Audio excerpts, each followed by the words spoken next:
Pernah manggil ya Jabbar pas lagi sakit hati? Makanya sering sakit hati. Jabbar itu panggilan untuk orang yang lagi sakit hati, habis dikecewain.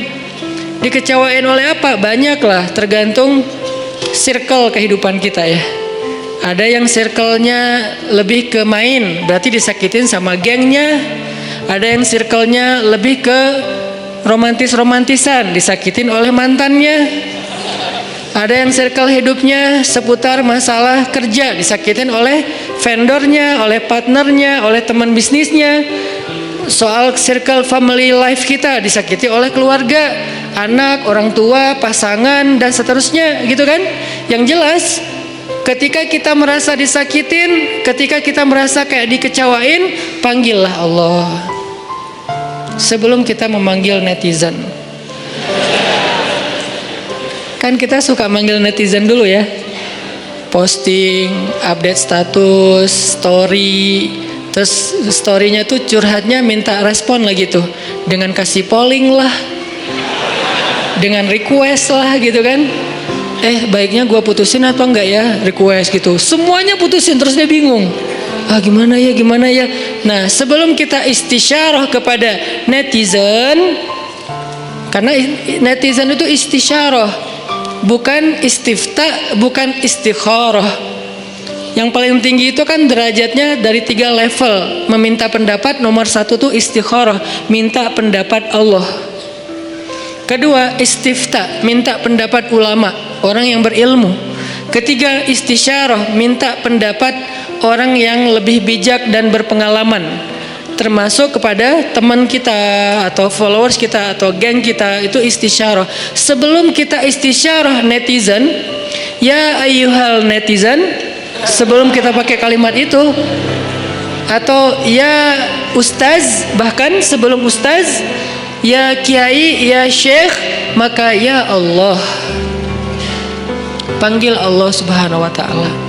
Manggilnya gimana Ustadz? Salah satunya selain kata Allah pastinya, karena itu kalimat yang paling mulia, kita juga bisa manggil tematik. Ya Jabbar. Ya Jabbar itu bisa 2. Sebetulnya 3 maknanya Jabbar, tapi yang lebih common tuh 2. 1, dipanggil untuk masalah-masalah yang sifatnya bukan hanya besar, tapi kayak kekuatan. Ya Jabbar, ya Qahar. Arti Jabbar dalam konteks itu yang perkasa, yang memaksa. Ya Qahar, yang menaklukkan. Sehingga dipakailah kalimat Jabbar, Qahar, Aziz, kan kata-kata yang nama-nama yang perkasa gitu, untuk doa-doa yang sifatnya biasanya dipakainya dalam kondisi terzolimi. Ini doa-doa orang yang terzolimi. Kayaknya nggak perlu dihafal juga sih. Bukan nggak perlu dihafal, nggak perlu dipakai. Kenapa? Berharap kita tidak mendoakan orang yang zolim, kecuali yang dizolimi dalam urusan agama. Kalau dizolimi urusan pribadi sih, mending jangan mendoakan orang yang menzolimi. Kenapa? Rugi. Mending doain diri sendiri.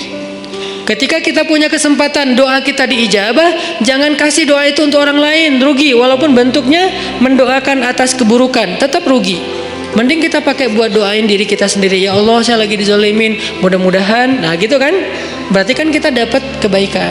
Ya Jabbar, itu panggilan orang yang sedang sakit hati. Jadi 1 artinya untuk orang yang lagi dizolimi, 1 lagi untuk orang yang lagi hatinya kayak sedih, kayak disakitin. Nggak sebesar zolim sih, cuman ya lumayan lah, bikin nggak bisa tidur, bikin tumbuh jerawat gara-gara itu gitu kan ya, karena stres. Jadi intinya adalah panggil Allah kalau kita lagi sakit hati dan dikecewain. Ya Allah, ya Jabbar. Salah satu doa minta disembuhkan kecewa dan sakit hati di dalam sholat adalah Rabbighfirli warhamni wajburni. Kalimat wajburni, selama ini kita baca nggak? Kan tahu artinya? Hampir. Apa arti wajburni? Bukan paksa aku dong Allah, enggak. Padahal arti Jabbar juga yang memaksa kepada kehendaknya. Tapi kalimat wajburni, makna Jabbar di sini makna yang ketiga di antara 3 makna Jabbar, yaitu yang mengobati sakit hati. Jadi ketika kita berdoa Rabbighfirli warhamni wajburni warfa'ni warzuqni wahdini wa'afini. Banyak banget ya, luar biasa kita ya. Wajburni itu artinya kalau kita terjemahin, sembuhkanlah sakit hati saya.